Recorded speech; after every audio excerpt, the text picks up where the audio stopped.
Hey guys, welcome back to Life After Neverland. Corinne, myself, and Charlie are out getting our morning coffee. We were looking at Twitter and oh my goodness, so much stuff has happened in Big Brother house. We just had to put out a video. If you enjoy this video, please take a second to please subscribe to the video and hit our notification bell. We're so close to 1,000 subscribers. Many of you probably woke up this morning and saw Tyler sitting on the block and was like, wait, what? So basically, David used his disruptor power and was able to take himself off the block anonymously, which is kind of fun because he's playing it off as if he did not use the power and he has no idea who saved him. So it's causing some chaos in the alliance that has had all the power this entire game, and now they're trying to figure out who used the power to save David. After some thought, they're finally piecing together that it had to have been David because anyone else who saved David would risk going up as a replacement nominee. But get this. Cody makes the comment, this is just like O.J. Simpson. The murderer wasn't accused and he ended up becoming innocent because he never admitted that he did it. One has nothing to do with the other. Apples and oranges! It doesn't make any sense. Why did you even make that analogy? Now you just made yourself look dumb. Like, he's frustrated because David won't admit that he used the power, which this is a game. He does not have to admit that he used the power. There's not a lot going on in Cody's noggin.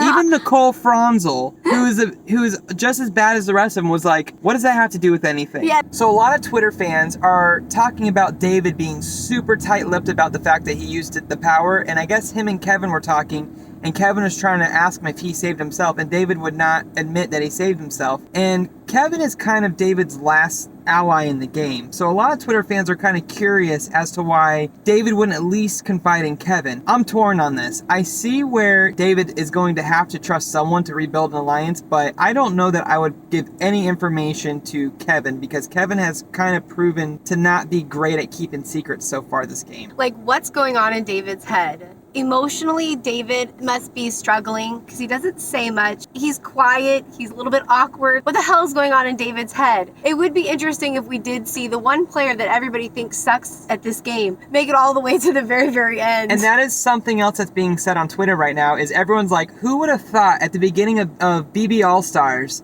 that halfway into the season, we would all be rooting for David. I will say this, you guys. Okay, so there's a picture on Twitter of David. He's sitting out in the backyard and he's got his arms crossed like this and he's wearing these, like, it looks like neon yellow sunglasses. What went through my head was, expect the unexpected. I don't know where to place David in this game. None of us do. Is he good or does he really suck? He's been doing pretty decent. He's still there. At the competition aspect. I just feel like the social aspect he sucks at, but right now he's being kind of funny. David, the one-man alliance. Expect the unexpected with David. We read that Memphis apparently went up to David in like maybe a slightly aggressive way and like put his hand on his shoulder and was trying to intimidate him. Memphis is bullying David, and David has sat there and he is being a great example of composure and self-control because I would have gone off on Memphis by this point. From what Sean's saying, like, you know, and hear what I was just talking about, David's emotional and social game. That was a good move, and that's not easy to do. So we're all speculating that that the Diary Room production talked to some of the house guests about the way they're treating Ian, and now we have a little bit of confirmation. Nicole whispered to Cody, did they talk to you about Ian in the DR? And Cody said no. And she goes, well, I know that they talked to Danny too. And Cody was like, well, don't worry about it. They're not going to put that package on TV because it has nothing to do with anything.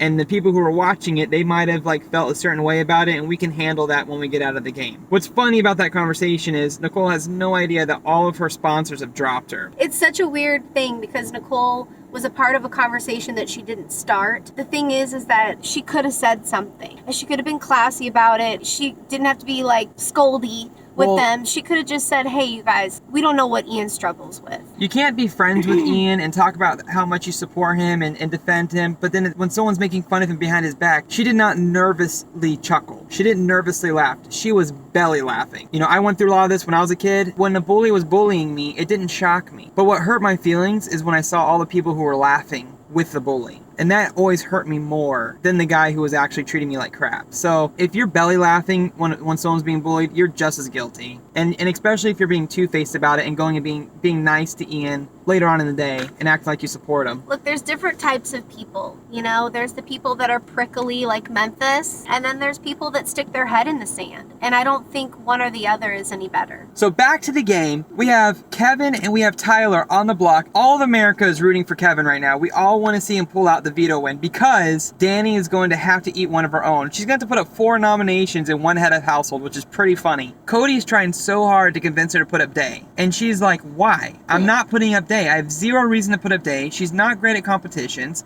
So Cody's trying to put an argument together to put up Day instead of Christmas, and he can't do it. What's going on with Cody? Like, it's almost like he lost some brain cells or something. He kept actually winning Danny's argument when he was trying to argue against her. It was really funny. So that being said, we know Danny's replacement target is going to be Christmas, and we also know Christmas has... Oh, she also has a power... The blocker power. The blocker, yeah. So that allows her to basically save herself from being nominated when someone wants to do a renom. And we all want to see that happen because Danny's going to be like, Christmas, What?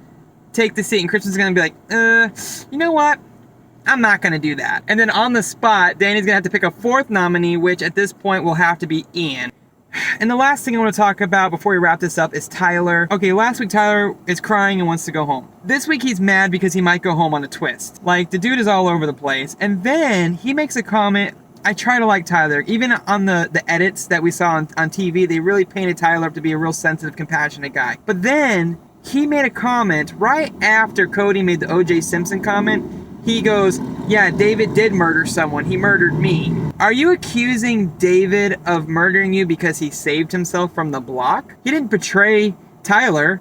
He saved himself. He had no control over who his replacement nominee was going to be. If anything, Danny's the one who murdered you, Tyler, like, not David. Tyler, quit being a crybaby. So basically, that's all the fun stuff that's happening on Big Brother right now. It's fun. Things are starting to get exciting. Hopefully, we can start getting some entertainment here. Hopefully, the power that the people have held in this house for too long will start crumbling, and we can start watching them turn on each other. And Oh, they will. yeah, it'll be fun to watch. So before we go, reminder, please hit the subscribe button. Stick around. Help us get to 1,000. And also, follow us on TVCO app, where we stream live and we talk about some of our favorite TV shows, including Big Brother. Corinne also talks about Dexter. She also talks about Supernatural. We play trivia games.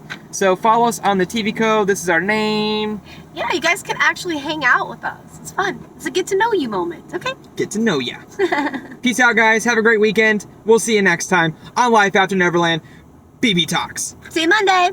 See ya. Say bye to Charlie.